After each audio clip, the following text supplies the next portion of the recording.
Hey there guys, this is Hendrick Tallardar, and today I'm joined by Nonnak Severin, and we're looking at Cosmonautica, a interesting little indie game by Chasing Carrot Games.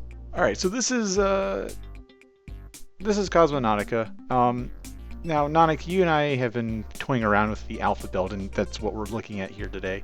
It's very much a work in progress. What is Cosmonautica in a nutshell, so people can understand what we're getting into?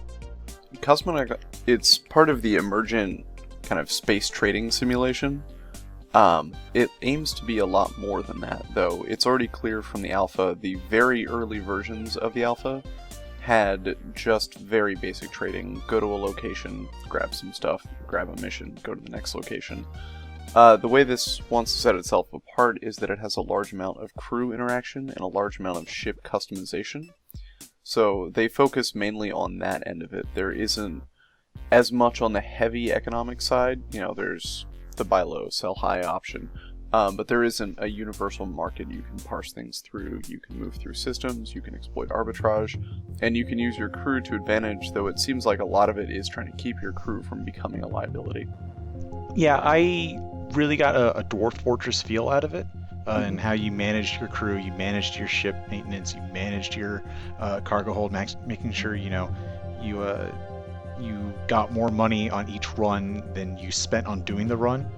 And I think that's a really fun feature because this is a game that's not only designed for PC, but it's also designed to come out on iOS and Android OS. And I think that's going to be a really cool thing to play, you know, when you're on a bus ride somewhere, you know, at home, on the toilet, or at work, playing it on, you know, your lunch break. So at this point, you can see me. At this point, you can see the ship's actually going between systems, and there's actually 3 different tiers of rings. There's the inner ring, which is for E-players high sec, if you will. The mid ring is the low sec, if you will. And then you have the outer ring, which would be, say, null sec. And there's some PvP mechanics involved, or not PvP, but PvE mechanics where you fight off pirates and stuff. And that doesn't get really shown in this video, but it's an interesting little wrinkle in the game's gameplay. And just as an aside, in the earlier versions of the alpha, they hadn't stratified the locations like this. You could get pretty much anywhere off the bat, and the pirate chance made it so that it was possible to get them very early on. This seems a lot more balanced, and I had a lot more fun playing this, especially because you can't immediately delve into those middle and outer tier systems. You know, it is very much, okay, slowly learn the ropes in a fairly non-threatening area, and then once you're comfortable, dive into that. Yeah, and you just saw the ship didn't have enough cargo room to transfer goods, so unfortunately couldn't do anything. But I did hire a new a new crew member, and that's kind of in that whole, you have to manage your crew and deal with their tasks, deal with their happiness, make sure that they don't get so unhappy that they want to quit, or, you know, you don't spend so much time on them or so much money on them that you go bankrupt. And it's as some people have described, a very much Futurama type game in which you're cosmic delivery boys. And I like that. I do like how they are handling. They did the change to the pirates. I think that's a really nice, advancement on the previous system, because the previous system was a little just randomized. Hey, there's a pirate here and he's attacking you, and I didn't like that. But what I do like is how, you know, once you go further out from the center systems, you start to get more and more lucrative contracts, and I think that's really cool. And as we saw in the clipboard just there, there's a large number of options in terms of monitoring the crew, and that whole functionality has been expanded throughout the alpha. And they've also put a lot of placeholders in that indicates what's going to be there in more expanded versions as they're filling out the build. So I'm pretty excited, especially for the research opportunities. But even just looking at the basic layout here, I mean, you only have, 2 crew members in this one? Like, it's possible to customize this a lot off the bat, and there's a lot of nuances that the first couple times through I didn't notice, and they've really expanded kind of the ship upkeep side. Dwarf Fortress is a very good analogy for this one. in that you are trying to manage a whole bunch of negative processes and trying to get some positive stuff out of it.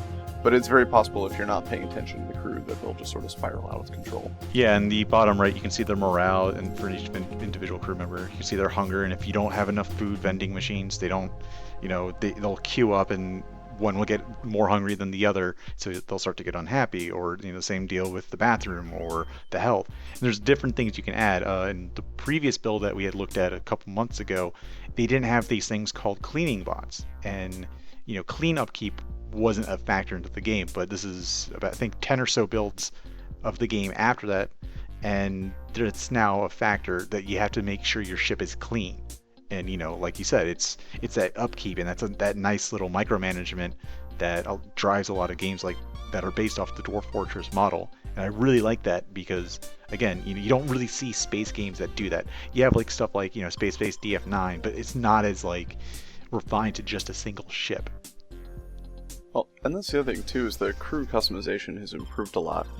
Now that their needs are a lot clearer, and now that the modules that meet those needs are a lot clearer, I noticed some of your guys don't need exercise, for example, and I was putting together a more combat-oriented crew with a slightly later version of this that was very heavily stacked on, there were exercise rooms, there were entertainment rooms, everyone had different needs you had to balance, but you could recruit a crew that only had kind of the same set of needs. So it's possible to very heavily specialize in that, which I found pretty cool. And there's different ships you can buy. So what you see here is the base starter ship. There's a larger one which has all these different little compartments that you see the customizations being done to. Then you have another ship that's more of a PvP pirate ship. The art design on it makes it look more like a pirate ship, or more combat oriented, which is good if you are going the route that you go down, Nonnak. Whereas I'm more of I'm going to take my nice little hauler and try to mind my own business and try not to get killed by pirates. Yeah, and the nice part in this too is that, if you want to switch hulls, it is entirely possible to switch between the hulls. Obviously, you need to have some money before that'll happen.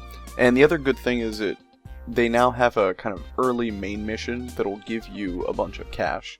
One of the biggest problems I had with the early alpha was it was possible to go into crippling debt almost immediately, and then with the upkeep costs on everything, have no way to get out of that. That was one of the more... Yeah, that was one of the more comical parts when we first started playing. We were going back and forth on our jabber talking about like, hey, how much debt are you? Oh, you're only 5,000? Yeah, I'm like 20,000. And I keep failing my missions to, deliver goods. And that's actually another thing, is each mission has a penalty, and you pay a price for not fulfilling the order on that mission. And that's not also including, your min-maxing on trade goods, which you get at each station. And that's another, nice little wrinkle that they've added into the game that I'm really enjoying the concept of. So there's one area that I like, and that also concerns me a little bit, especially if it's going to be on mobile platforms. There's a lot of these parts that don't have kind of tooltips or mouse overs or anything else that we've come to expect from some similar games. For example, the rescue tab on some of these planets just automatically starts moving your ship to the planet. It does not tell you what it does until it launches it. And there's a number of things like that that are not immediately clear, and have the potential to impact your gameplay that just is not explained in any easy way up front here. And obviously part of that's, this is an alpha build, but I'm curious to see how much of that they're going to explain to you directly, and how much of that they're going to kind of leave up to you exploring the system your first couple times around. Yeah, I didn't get into the rescue mechanics at all, and I just stuck with the pure space trading just because it's still an alpha, and obviously things are still very much in the progress of being worked on. But at the same time, like you said, tooltips are really useful, and I really hope that they could add in more tooltips to the game. Well, even just expanding, they have kind of a little basic tutorial at the beginning now if you select that option. But even just adding a couple, points in there saying, hey, this is what these things do. That's it for our quick little preview at Cosmonautica. It's a fun little game by, I keep forgetting their name. It's a fun little game by Chasing Carrots, and it's on Steam Greenlight. It got approved, so the communities could be looking forward to that game very soon, maybe within the next year, which I'm very much looking forward to. And I'm very excited for it, because unlike other things like Dwarf Fortress, even with the slight concern over tooltips, it's very approachable. I mean, the first time around, within 5 minutes I was comfortable moving crew, I was comfortable moving items around. I mean, you saw from the video there, even just selecting rooms and things like that is a very straightforward process in this. So I'm pretty excited for that part. Even if some of it's a little bit confusing the first time around, it's a very good casual game, especially for something like the iPad. Yep. And for more video game news, previews, and reviews, visit thematani.com.